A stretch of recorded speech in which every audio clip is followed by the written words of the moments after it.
So rugby's really embraced technology. Yeah. Do you think that football should as well? So we've got lots of stats now and there's data, but do you actually think some of that real tech stuff should start playing into performance and well-being? It is. I mean, I have to say, when I left United 7 or 8 years ago, I was literally strapped to a bed every single morning for 20 minutes with the sort of heart rate monitors all over me, the pulse machines, the hydration testing. I was there every morning, every player. Now, I can only imagine 8 years on that all that has gone up and up and up. So for me, the idea that it hasn't been introduced, it has been introduced. I think where football's accused of not being as performance-led, and I've seen this with people from other sports coming into football, if you are a swimming coach or an athletics coach or a cycling coach, you have a person who essentially has a physical profile, and you can work on that to the absolute maximum. The thing about a football player is he has to be quick, but he also has to have endurance.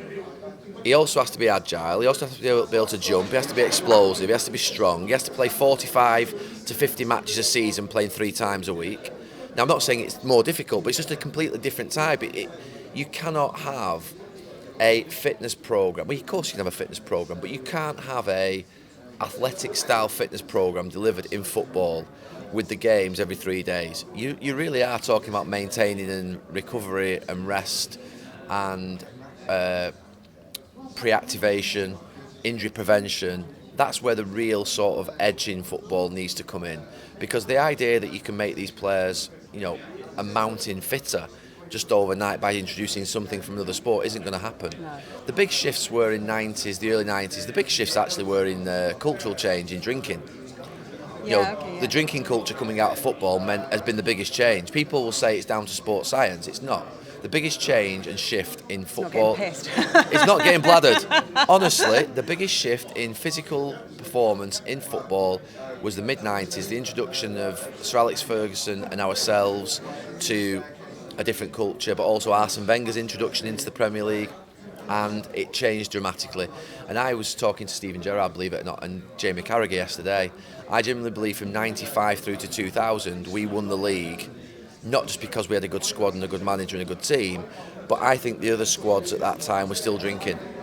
And we were, I think, fitter. People always used to say, United always score late on. Yeah. We were fitter, we were stronger, we were more professional. Yeah, we were a good team and we kept possession and we sometimes wore teams down. But generally teams were still drinking. They were still going out Wednesday, Saturday, Sunday, or Wednesday, Saturday. If you drink twice a week, if you have 2 equal athletes and you have one that drinks twice a week heavily and one that doesn't, the one that doesn't will do a lot better. It's a fact. It just will. You'll get less injuries. You'll be fitter. You'll be sharper. You'll be more alert. You'll be mentally better. So generally, drinking is very bad. So the biggest shift has been in cultural change in football, and then obviously in the last few years, nutrition advice, when to drink, how to drink, the amount of times you chew when you eat, eating your food. It's really down to that minutiae details. It's down to marginal gain, isn't it? It really is that tiny bit.